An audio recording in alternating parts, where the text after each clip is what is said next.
Good morning. Last class में अपन ने जीवाणु के बारे में सोचना स्टार्ट की थी। जीवाणु क्या होता है, आज उससे आगे बात करेंगे जीवाणु के गुण क्या होते हैं। ठीक है कि भाई जीवाणु जो है उसके क्या गुण हैं, उसकी क्या विशेषताएं हैं, उसकी बात करने वाले हैं। भाई जीवाणु की क्या विशेषताएं होती है, ठीक है, क्या गुणधर्म होते हैं, उनकी बात करेंगे आज। ठीक है, तो आज अपन स्टार्ट करते हैं जीवाणुओं के गुण।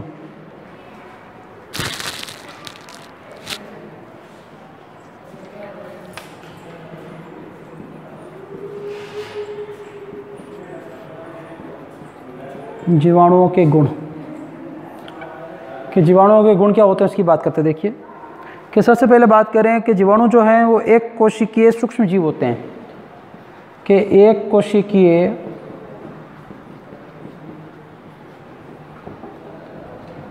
सूक्ष्म जीव होते हैं। कि जीवाणु कैसे होते हैं, एक कोशिकीय मतलब जिनमें एक कोशिका पाई जाती है, सूक्ष्म जीव है। सूक्ष्म जीव लोग नग्न आंखों से नहीं देख सकते। इनमें सुविकसित केंद्रक नहीं पाया जाता क्योंकि प्रोकैरियोटिक है। तो आप पढ़ चुके हैं 11वीं क्लास के अंदर प्रोकैरियोट क्या होते हैं। तो सुविकसित केंद्रक जो है नहीं होता है, सुविकसित केंद्रक नहीं होता है। ऐसे कैसे, तो सुविकसित केंद्रक का अभाव पाया जाता है, इसलिए इनको किस में रखा गया, प्रोकैरियोट में। 11 में सबसे पहले प्रोकैरियोट यूकैरियोट पढ़ाया था आपको।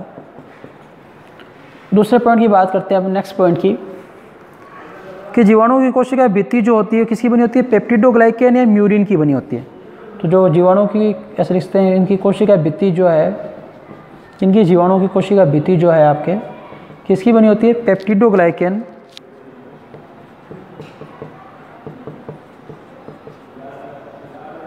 पेप्टिडोग्लाइकेन या किसकी बनी हो सकती है, म्यूरिन की। ठीक है, कि इनकी बनी हो सकती है। तीसरे पॉइंट की बात करें कि इसमें ऊर्जा उत्पादन करने के लिए, जैसे अपन पढ़ते हैं यूकैरियोट के अंदर जो जीव है उनके अंदर ऊर्जा उत्पादन के लिए माइटोकॉन्ड्रिया होता है, जैसे कोशिका का शक्ति घर कहते हैं। अब ये इनके अंदर कोशिकांग तो पाए नहीं जाते हैं, तो इनके लिए अंदर क्या होता है, ऊर्जा उत्पादन के लिए मीजोसोम पाया जाता है। कि जो मीजोसोम है, ठीक है, इसमें जो मीजोसोम पाया जाता है ये क्या करता है, श्वसन स्थल का कार्य करता है इनके अंदर। भाई में ऊर्जा उत्पादन करने के लिए माइटोकॉन्ड्रिया नहीं होता, इसलिए भी इसमें श्वसन स्थल के शोषण क्रिया करने के लिए कौन सी संरचना पाई जाती है, मीजोसोम्स पाई जाती है। ठीक है, जो शोषण का कार्य करती है, ध्यान रखेंगे, महत्वपूर्ण पॉइंट है ये। इसके आगे बात करें कि भी प्रत्येक जीवाणु जो है इसकी कोशिका भित्ति में एंजाइम, न्यूक्लिक अम्ल, प्रोटीन, कार्बोहाइड्रेट, लिपिड्स इत्यादि होते हैं। कि जो प्रत्येक जीवाणु कोशिका होती है, प्रत्येक जीवाणु कोशिका में एंजाइम पाए जाते हैं इनके अंदर। न्यूक्लिक अम्ल मतलब आपके डीएनए व आरएनए। ठीक है, प्रोटीन्स, कार्बोहाइड्रेट, लिपिड्स।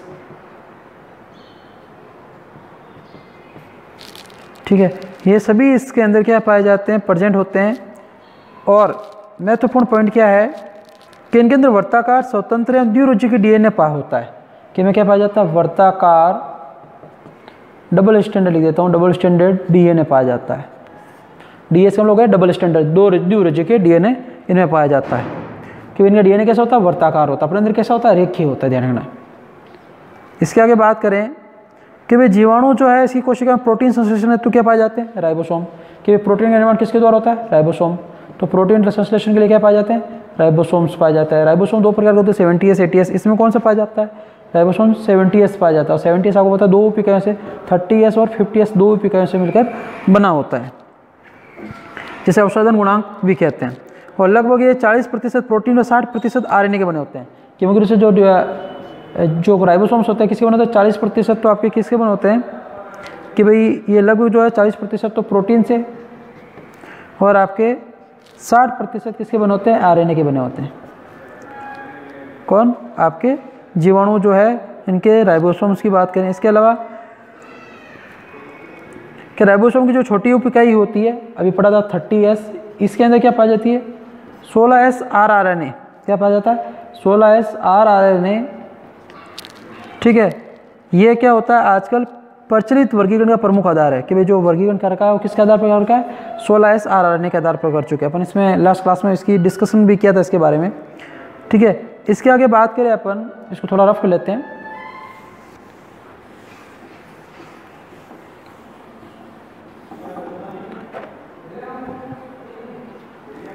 इसके आगे बात कर देखिए कि भाई कुछ जीवाणुओं में आनुवंशिक पदार्थ जो डीएनए के अतिरिक्त एक या एक से अधिक वर्ताकार डीएनए होता है, जिसे क्या कहते हैं प्लाज्मिड।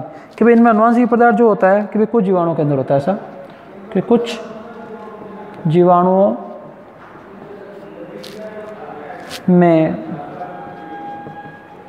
जीवाणुओं में आनुवंशिक डीएनए के अतिरिक्त कि भाई आनुवंशिक डीएनए होता है, उसके अलावा एक या एक से अधिक एक से अधिक क्या पाया जाता है आपके कि एक या एक से अधिक वर्ताकार डीएनए अणु होता है।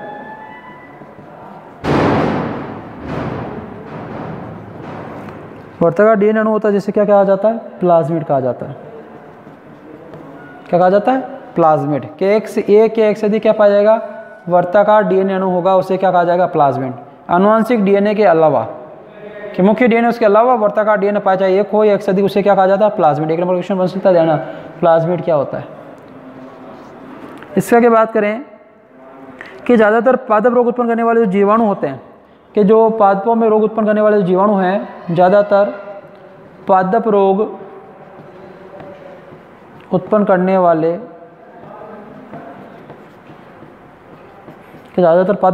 वाले जीवाणु किस प्रकार से होते हैं, ग्राम नेगेटिव। दो प्रकार के जीवाणु कैटेगरी है, ग्राम नेगेटिव और पॉजिटिव। एक वैज्ञानिक हुए थे ग्राम क्रिश्चियन, उन्होंने इनके अभिरंजन कलर के आधार पर दो भागों में बांटा था, ग्राम नेगेटिव, ग्राम पॉजिटिव। जो पादपों में रोग उत्पन्न करते हैं, जितने भी जीवाणु आपने पढ़े हैं पिछले वाले 6, 7, 8 चैप्टर में, कि कुछ रोग ऐसे भी जो जीवाणु द्वारा उत्पन्न होते हैं पादपों के अंदर। ठीक है, तो पादपों में रोग उत्पन्न करने वाले जितने भी जीवाणु हैं वो ज़्यादातर क्या है, ग्राम नेगेटिव होते हैं। जैसे एग्जाम्पल लिखें, कौन कौन से हैं, एग्जाम्पल देख लीजिए, जेंटोमोनास है, जेंटोमोनास, स्यूडोमोनास,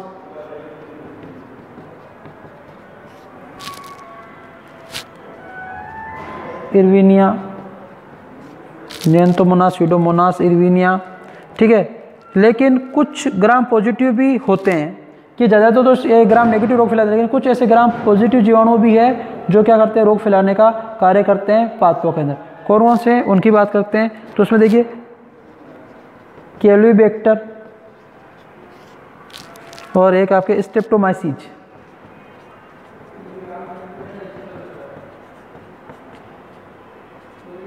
तो स्ट्रेप्टोमाइसीज भी क्या करता है, रोग फैलाने का कार्य करता है। तो ये जीवाणुओं के सामान्य गुणधर्म हो गए कि जीवाणु जो हैं उनकी क्या विशेषताएं हैं, उनके क्या गुण हैं, किस प्रकार कोशिका भित्ति बनी होती है, उनका आनुवंशिक मटेरियल क्या होता है, किस प्रकार से वो शोषण करते हैं। ठीक है, सभी पॉइंट की अपने बात कर ली। अब देखिए अपन बात करते हैं जीवाणु कोशिकाओं की आकार की, कि जीवाणु कोशिका का आकार कैसा होता है, किस प्रकार के इनकी संरचनाएं पाई जाती है, उनकी बात करने वाले। वे सूक्ष्म जीव नग्न आंखों से दिखने वाले हैं नहीं, मुख्य बात तो यही है। उसके आगे देखिए उच्च महत्वपूर्ण पॉइंट बात करते हैं।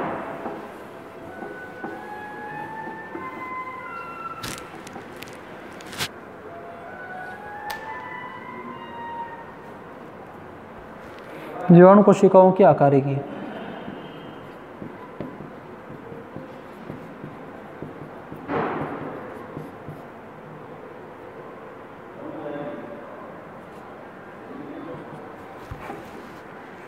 फिर बाहर से जीवाणु किस प्रकार दिखते हैं उनकी बात करते हैं कि भाई अधिकतर जीवाणु कोशिकाएं ज़्यादातर कैसी होती है, छड़ाकार होती है। कि ज़्यादातर जीवाणु जो होते हैं वो कैसे होते हैं, छड़ाकार। मैं डायग्राम बना के बताऊंगा छड़ाकार कैसा होता है।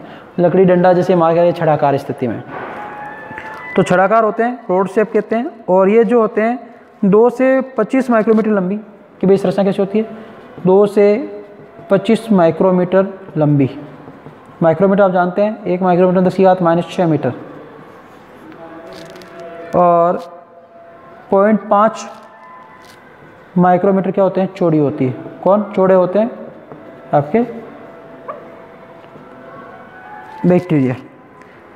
जीवाणु कोशिका अनेक आकार वाली होती है, लेकिन इन्हें कि वह जीवाणु कोशिका अनेक आकार वाली होती है, लेकिन मुख्यतः कितने भागों में बांटा गया, 4 भागों में। ऐसे आकार में होते हैं मुख्य रूप से कौन से 4 भाग हैं, एक गोलाकार, इसके अलावा आपके छड़ाकार, इसके अलावा आपके सर्पिलाकार, इनके अलावा आपके विब्रियो कोमा शेप।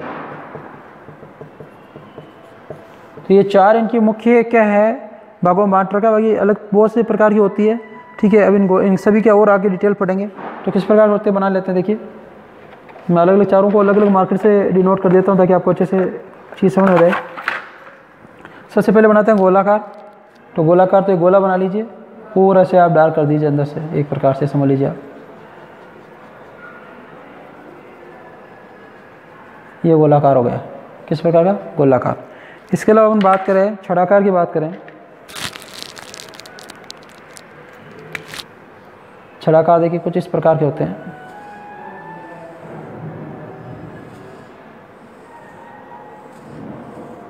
जैसे पूरा डार्क कर दीजिए, अंदर छड़ जैसा हो जाएगा सामान्य रूप से, अंदर से पूरा डार्क हो जाएगा। ये क्या हो गया छड़ाकार। नेक्स्ट बात करें विब्रियो मतलब कोमा जैसे, ये विब्रियो हो गया कोमा शेप। कौन सा विब्रियो। और नेक्स्ट बचा क्या है सर्पिलाकार, सांप की जैसे। सर्पिलाकार तो आप सामान्य रूप से ऐसे कैसे भी बना सकते हैं।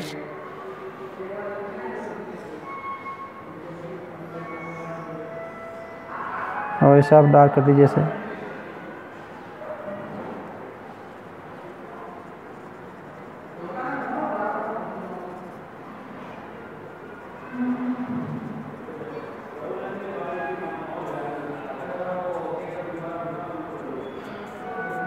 ये हो गया सर्पिलाकार।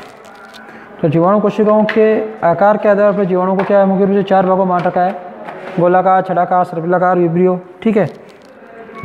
इसके आगे अपन हम बात करते हैं इनकी महत्वपूर्ण संरचना की, ठीक है। कि गोलाकार की बात करते हैं, इनकी इकाइयों को क्या कहते हैं इनकी बात करेंगे, ठीक है।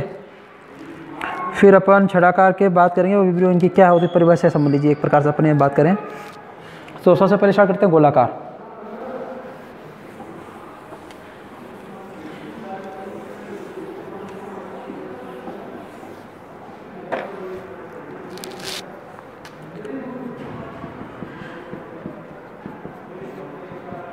गोलाकार देखिए, इसको एक इकाई को क्या कहा जाता है, इस गोलाकार को बोलते हैं कोकस, ठीक है कोकस। और इसकी एक इकाई को क्या बोलते हैं कोकाई, ठीक है। आप कोकस याद रख लीजिए। किस प्रकार के जीवाणु कोशिकाएं कैसी होती है, गोल आकार की होती है। और इस समूह में जीवाणु एक क्रम में व्यवस्थित होते हैं, जिनको देखो अलग अलग भागों में बांट रखा है कि इनके इकाइयाँ हैं गोलाकार। किस प्रकार से, पहला आएगा आपके माइक्रोकोकस। कोकस मतलब समझ लीजिए आप गोलाकार है ना, माइक्रोकोकस। ये आएगा आपके डिप्लोकोकस। तीसरा आएगा आपके स्ट्रेप्टोकोकस। और डी आएगा आपके टेट्राड या कोकस को भी। और नेक्स्ट आएगा आपके सार्सिना। और इसके आगे आएगा आपके स्टेफाइलोकोकस। ये आपको लास्ट प्रकार है इसका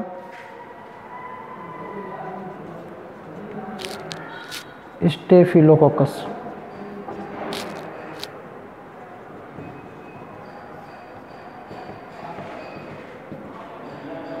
ठीक है। सबसे पहले माइक्रोकोकस से शुरू करते हैं कि प्रत्येक जीवाणु कोशिका अलग अलग रहती है, इसे माइक्रोकोकस कहते हैं। ये प्रत्येक कोशिका क्या होती है अलग अलग रहती है, इसे क्या कहा जाता है माइक्रोकोकस, ठीक है। तो ये इस प्रकार से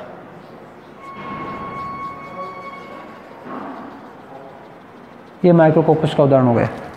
क्या होता है माइक्रोकोकस में आपके प्रत्येक जीवाणु कोशिका अलग रहती है, इसे क्या कहा जाता है माइक्रोकोकस। दूसरा डिप्लोकोकस, ऐसे जीवाणुओं की कोशिका जो दो के जोड़े में रहती है। किस प्रकार की कोशिकाएं जो क्या होती है दो के जोड़े में पाई जाती है, कि दो जो कोशिकाएं होगी वो क्या होगी दो के जोड़े में पाई जाएगी। अब गोलाकार तो गोल ही पाई जाएगी, तो दो के जोड़े में पाई जाएगी, इसे क्या कहेंगे आपके डिप्लोकोकस। देखिए 2 जोड़े बना लेते हैं, ये गोलाकार और बना लिया, एक और बना लिया, ये 2 के जोड़े में। बस इनको थोड़ा सा आप देखिए इस प्रकार से डार्क कर दीजिए। ये डिप्लोकोकस का एग्जाम्पल हो गया। गोलाकार कोकस मतलब गोलाकार, डिप्लो मतलब 2, माइक्रो मतलब 1। ठीक है, नेक्स्ट की बात करें आपके स्ट्रेप्टोकोकस। स्ट्रेप्टोकोकस का मतलब क्या है दे रखा, देखिए ये जीवाणु माला की तरह श्रृंखला बनाकर रहते हैं, इसे स्ट्रेप्टोकोकस लेक्टिस इसका एग्जाम्पल है कि वे माला बना के रखते हैं। एग्जाम्पल क्योंकि स्ट्रेप्टोकोकस लेक्टिस। ठीक है, अब माला बना के किस प्रकार से रहते हैं उनकी बात करते हैं। ठीक है, कि वे माला बना के किस प्रकार से रहते हैं। देखिए ये माला बना लेते हैं यहाँ पे सिंपल सी।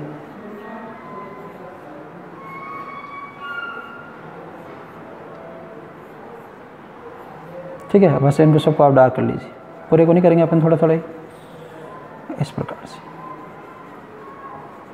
माला के रूप में पाए जाते हैं। एग्जाम्पल क्या हो गए आपके, एग्जाम्पल लिखना चाहें तो एग्जाम्पल लिख सकते हैं आप इसका। ठीक है, क्या हो जाएगा स्ट्रेप्टोकोकस लेक्टिस। तो स्ट्रेप्टोकोकस लेक्टिस। ठीक है, नेक्स्ट बात करते हैं आपके टेट्राड की। टेट्रा मतलब इसमें 4 जीवाणु कोशिकाएं चौरस समूह में रहती है, टेट्राकोकस इसका एग्जाम्पल हो गया। 4 कोशिका बनानी है अपन को, 1 2 3 ये 4, बस वही डार्क करने का काम आपको। ये क्या हो गई टेट्राड हो गई आपके 4। ठीक है, और फिर आ गए आपके सारसीना कि टेट्राड जीवाणु विभाजित होकर यदि पीछे 4 गोलाणु और बना ले तो इनकी संख्या क्या हो जाती है 8 या 64 या अधिक हो सकती है, तो इसे क्या कहते हैं सारसीना। एग्जाम्पल है सारसीना लुटिया। एग्जाम्पल क्या हो गया सारसीना लुटिया, कि भाई ये बना हुआ है सेम, फिर 4 दिख रही है, इसके 4 पीछे और बन जाए। देखिए कैसे बनाएंगे अपन 4 को, सिंपल सा बना लेते हैं। देखिए कि भाई 4 बना लेते हैं पहले, 1 2 3 और 4। ठीक है, इनको आप डार्क कर लीजिए हल्का सा, मैं कर देता हूँ ब्लैक मार्कर से। कैसे 4 को कैसे दिखेंगे, 4 पीछे दिखेंगे, मतलब ऐसे इनकी संख्या 8 64 इस प्रकार से बढ़ती जाएगी।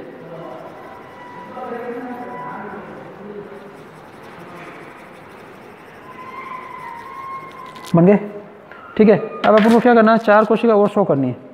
तो समझ लीजिए मैं इसमें 4 कोशिका शो करने के लिए क्या करता हूँ कि जैसे ये ब्लू मार्कर से ये 2 कोशिका ये हो गई और 2 कोशिका इधर बना देते हैं, ऐसे बनेगी इधर बीच में, लेकिन अपन यहाँ शो कर लेते हैं। टोटल कितनी आ रही है 8 शो हो रही है इस प्रकार से। और नेक्स्ट है आपके स्टेफाइलोकोकस। इसमें क्या होता है कि गोल कोशिका विभाजित होकर अंगूर के गुच्छों के समान दिखाई देती है, इसे क्या कहते हैं स्टाइफिलोकोकस। एग्जाम्पल हो गया स्टाइफिलोकोकस ओरियस। तो इसका स्टाइफिलोकोकस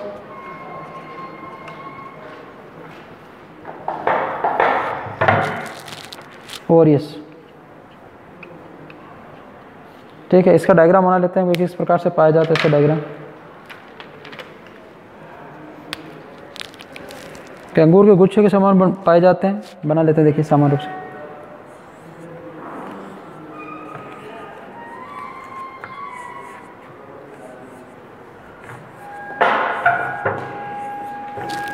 इस प्रकार से क्या होते हैं, ये अंगूर के गुच्छों के समान पाए जाते हैं। ठीक है, अब आप इन सबको थोड़ा हल्का हल्का डार्क कर लीजिए। ये क्या कहलाएगा आपके स्टेफिलोकोकस। ये इस प्रकार जो गोलाकार जीवाणु उनके कुछ भाग हैं जिनमें इनकी गोलाकार संरचनाएं जिस प्रकार से व्यवस्थित होती है, उनके आधार पर इनको नाम दे रखा है। ठीक है, इन सब की बात होगी। अब इसके आगे अपन बात करें छड़ाकार, सर्पिलाकार और विब्रियो की, तीनों की बात करते हैं। देखिए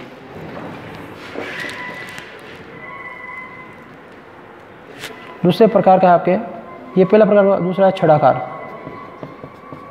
छड़ाकार के देखिए कि ज़्यादातर पादप रोग फैलाने वाले जो जीवाणु वो छड़ाकार होते हैं। ये क्या कार्य करते हैं, पादपों रोग फैलाने का कार्य करते हैं, पादपों में रोग फैलाने वाले होते हैं। ठीक है, जेंटोमोनास वंश के सभी जितने भी आपके जीवाणु इसी में आते हैं। और छड़ाकार आपको पता है छड़ की जैसे इस प्रकार से बना सकते हैं। आप इसको ऐसे पूरा डार्क कर दीजिए, कोई दिक्कत नहीं है। और तीसरे की बात करें सर्पिलाकार।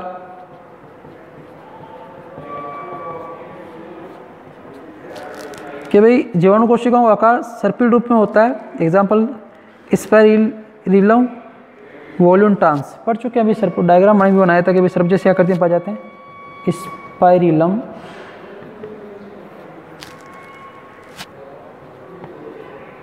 वॉल्यूंटान्स क्या होते हैं, स्पाइरिलम वॉल्यूंटान्स होता है। और फोर्थ नंबर मैं यहाँ लिख देता हूँ आपके लिए, विब्रियो क्या होता है, देखिए कि ये जीवाणु कोमा के आकार के घुमावदार होते हैं, ठीक है। एग्जाम्पल विब्रियो कोलोरी, कोमा के समान होता है, डायग्राम बना लिया था।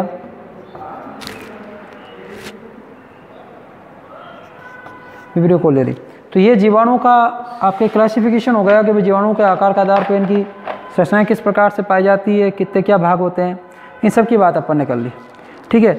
अब जो आपके जीवाणु की जो संरचना है कि भाई जीवाणु कोशिका क्या होती है, इसकी बात करते हैं। और डायग्राम जो है वो बाद में देखेंगे भी क्लास में इसका बनाएंगे कि नहीं बनाएंगे, क्या करना है वो बात करेंगे। तो ये आज जो आपके जीवाणु स्टार्ट किया, जीवाणु गुण की बात की कि भाई जीवाणु है वो उनके क्या गुण होते हैं, उनकी क्या विशेषताएं होती है, ठीक है, ये उनकी बात हो गई। इसके आगे देखिए अपन स्टार्ट करते हैं जीवाणु की संरचना। तो हटा देता हूँ मैं,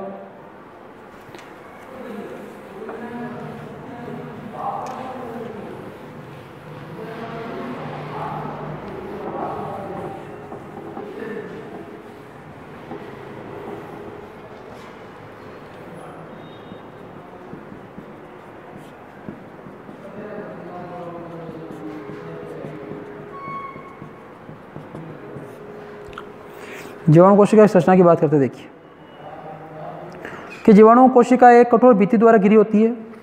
कि जीवाणु जो कोशिका होती है जो कठोर भित्ति द्वारा होती है उसे क्या कहते हैं, कोशिका भित्ति कहा जाता है। और ये कोशिका भित्ति जो होती है बाहर एक पतली श्लेष्मा की परत लगी होती है। किसके बाहर क्या होती है, पतली, कोशिका भित्ति के बाहर क्या पाई जाती है, पतली श्लेष्मा की परत पाई जाती है, जिससे क्या कहा जाता है, आपके स्लाइम लेयर कहा जाता है, स्लाइम मोल्ड कहा जाता है। और जब ये पतली परत फूलकर एक निश्चित श्लेष्म में आवरण बना लेती है तो इसे क्या कहा जाता है, कैप्सूल। कि जब भित्ति जो फैलकर मोटी हो जाती है, कि जो भित्ति है कौन सी है आपकी श्लेष्मा परत फैलकर क्या बना लेती है, आपके श्लेष्मी आवरण बना लेती है। भित्ति क्या कर देती है, श्लेष्मी आवरण का निर्माण कर देती है, श्लेष्मी आवरण का निर्माण कर देती है। तो इसे क्या कहा जाता है, आपके संपुटिका कहा जाता है, या इंग्लिश में से कहा जाता है कैप्सूल, ठीक है, कैप्सूल कहते हैं। और कुछ जीवाणु कोशिका की तरह सतह पर पाइलिन प्रोटीन से निर्मित बारीक बाल सदृश संरचनाएं पाई जाती है, जिसको पाइलाई कहा जाता है। कि भाई कुछ जीवाणु जो होते हैं, ठीक है, सभी के अंदर नहीं देखा गया, कुछ जीवाणुओं के अंदर क्या होता है आपके, कि कुछ जीवाणु कोशिका की क्या होती है, सतह पर बाहर की तरफ क्या पाई जाती है, पाइलिन प्रोटीन, ठीक है, कि पाइलिन प्रोटीन से क्या हो जाती है, निर्मित बारीक बाल जैसी बाल सदृश संरचना पाई जाती है, ठीक है, बाल सदृश संरचना पाई जाती है, जिसे क्या कहा जाता है, पाइलाई कहा जाता है। बाल सदृश संरचना पाई जाती है, क्या कहा जाता है, आपके पाइलाई कहते हैं। ये तरल माध्यमों पर क्या होती है, माध्यमों पर संयुग्मन के समय कोशिका को चिपकने में सहायता करती है। कि अपन पढ़ेंगे जीवाणु में जनन की विधि होती है संयुग्मन, कॉन्जुगेशन, ठीक है, लैंगिक जनन की कुछ आभासी विधियां पाई जाती है, ठीक है। तो ये संयुग्मन विधि जो होती है उसमें, ठीक है, क्या करती है, आपके संयुग्मन विधि के अंदर ये कोशिकाओं से चिपकने में मदद करती है, कौन, पाइलाई। तो संयुग्मन के समय कोशिका से चिपकने में मदद।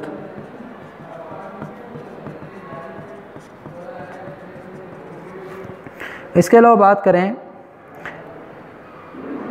कि जीवाणु कोशिका में जीनोम गुणसूत्र के रूप में संगठित नहीं होता है। जीनोम मतलब गुणसूत्रों का अगुणित गुणसूत्रों का समुच्चय जो होता है, जैसे मनुष्य में 46 गुणसूत्र होते हैं, ये किसके बराबर, 2n बराबर है, n बराबर क्या होंगे 23, तो इसे क्या बोलेंगे, जीनोम कहा जाता है। तो इसके अंदर क्या होता है कि जीवाणु कोशिका में जीनोम गुणसूत्र के रूप में संगठित नहीं होता, कि गुणसूत्र इस रूप में संगठित नहीं पाए जाते हैं, जीनोम के रूप में संगठित नहीं, क्या, गुणसूत्र संगठित नहीं पाए जाते हैं। लेकिन इसका प्रतिनिधित्व तो एक वर्ताकार, के भी इनका जो प्रतिनिधित्व करने वाला क्या होता है, एक वर्ताकार, ठीक है, लंबे डीएनए, वर्ताकार लंबे डीएनए अणु द्वारा किया जाता है, जिसको क्या कहा जाता है, न्यूक्लियोइड कहा जाता है कि भाई इनके अंदर ना तो केंद्रक विकसित पाया जाता है, ना इनका कोई अनुवांशिक पदार्थ विकसित पाया जाता है। तो इनमें क्या होता है, वर्ताकार लंबा एक डीएनए के समान संरचना पाई जाती है, जिसे क्या कहा जाता है, न्यूक्लियोइड, या क्या कहा जाता है, जीनोफोर कहा जाता है। ध्यान रखना इस चीज़ का, 1 नंबर की परिभाषा न्यूक्लियोइड या जीनोफोर क्या होता है। तो इनमें क्या होता है, संगठित जो एक गुणसूत्रों का समुच्चय नहीं पाया जाता है, तो इनके लिए क्या होता है कि इनमें एक वर्ताकार लंबे डीएनए अणु द्वारा एक न्यूक्लियोइड नामक संरचना या जीनोफोर पाया जाता है। और जीवाणु कोशिका मेसोसोम, राइबोसोम और पुट्टिका इत्यादि उपस्थित होती है कि जीवाणु कोशिका में क्या क्या पाए जाते हैं, मेसोसोम्स पाया जाता है जो श्वसन स्थल का कार्य करता है। इसके अलावा राइबोसोम्स पाए जाते हैं, अभी पढ़ा था 70S राइबोसोम्स पाया जाता है, और पुट्टिकाएँ पाई जाती है। क्या पाई जाती है इनके अंदर, पुट्टिकाएँ, या जैसे अपन कहते हैं वेसिकल्स कहा जाता है, ये पाई जाती है इनके अंदर। ठीक है, तो ये तो इसकी जीवाणु कोशिका की संरचना होगी भी, क्या क्या चीज़ें पाई जाती है, क्या क्या नहीं पाई जाती है। ठीक है, कि भाई जीवाणु के अंदर क्या क्या विशेषताएं पाई जाती है, किस प्रकार की संरचनाएं पाई जाती है, इनकी बात होगी। अब इसका जो डायग्राम है कि जीवाणु कोशिका का डायग्राम जो है अभी बना लेते हैं, हाथों हाथ इसको कंप्लीट करते हैं। क्या कोशिका भित्ति, स्लाइम मोड क्या पाए जाते हैं, देखिए बना लेते हैं इसको एक बार।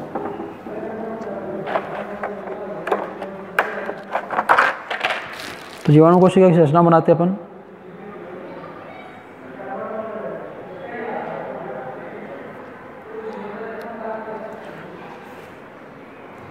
देखिए सबसे पहले अपन कोशिका भित्ति बना लेते हैं।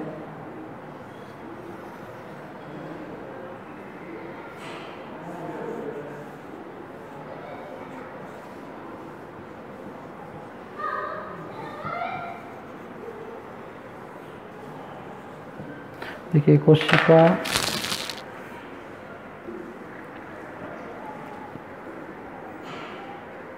कोशिका झिल्ली बना, थोड़ा सा बड़ा बनाने के लिए कोशिका झिल्ली बना लेते हैं इसको। कोशिका भित्ति इसके बाहर बना लेते हैं, ये कोशिका भित्ति बना लेते हैं ब्लू लाइन से। के अंदर पोर्शन क्या हो जाएगा, छोटा हो जाएगा।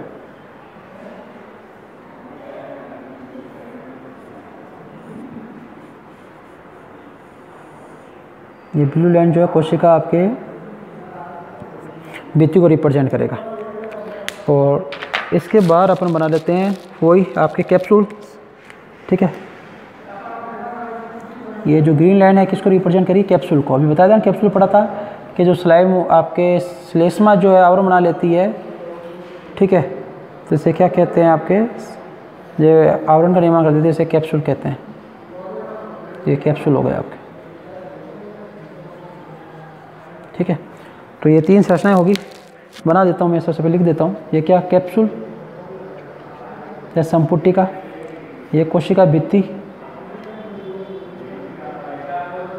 और ये अंदर वाले आपके कोशिका झिल्ली।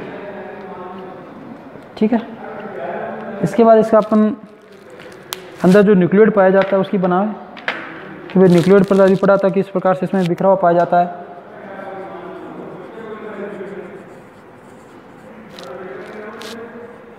ये क्या हो गया आपके न्यूक्लियोइड, जो डीएनए होता है इस प्रकार से पाया जाता है। न्यूक्लियोइड या जीनोफोर भी कहा था, या डीएनए।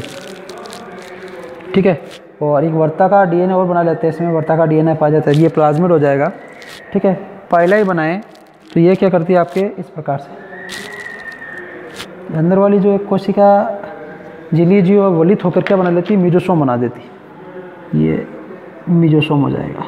ठीक है, और अंदर ये क्या होती है आपके अंदर ये इस प्रकार से जो ये संरचना पाई जाती है इसे पाइलाई कहा जाता है। ठीक है, इनके बारे में अपन पढ़ चुके हैं अभी। और इसके अलावा अपन कणिक के पदार्थ बना लेते हैं इसके अंदर। इसके अलावा इनमें अपन राइबोसोम के लिए ये राइबोसोम बना देता हूँ। और ठीक है, मुख्य मुख्य संरचनाएं इनकी सभी आ गई। और इस प्रकार से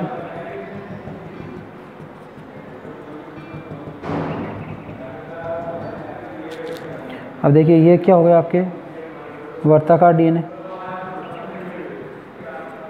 ये होगी पाइलाई, जैसे पीलाई भी कहते हैं। और ये जो कुंडली संरचना क्या है, मेसोसोम, जो श्वसन का कार्य करती है, जो कोशिका भित्ति वलित हो जाती है मेसोसोम बनाती है। ठीक है, ये आपके 70S राइबोसोम।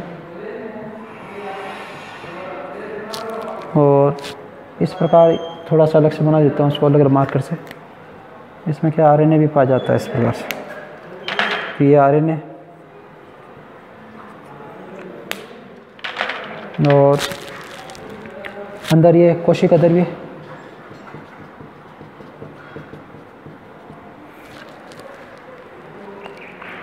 लगभग सभी पॉइंट आ गए। फ्लेजल और ये कणिका में पदार्थ पाए जाते हैं, कणिका में पदार्थ। और एक अपने इसे फ्लेजल बना देते हैं, इसमें क्या होते हैं अंदर से क्या होते हैं, इस प्रकार से ये कसाब पाया जाता है, कसाबी का। ठीक है, ये डायग्राम हो गया, किसका हो गया, जीवाणु कोशिका का। जितने भी भाग पड़े सभी भाग हो गए, किस प्रकार से पाए जाते हैं जीवाणु कोशिका की संरचना होगी। ठीक है, इस प्रकार से जीवाणु की संरचना के बारे में बात होगी। जो पढ़ा अपने सभी डिटेल बात कर ली। अब कसाबी का क्या है, इसकी उपस्थिति का क्या भाग है, इसकी बात अपन नेक्स्ट क्लास में करने वाले हैं। किस प्रकार से इनका जो है भाग पाए जाते हैं, इसकी क्या विशेषताएं हैं। तो आज के लिए अपन इतना ही पढ़ेंगे, बाकी जो है इसके आगे बात नेक्स्ट क्लास में करेंगे। तो आज के लिए इतना ही, बहुत बहुत धन्यवाद।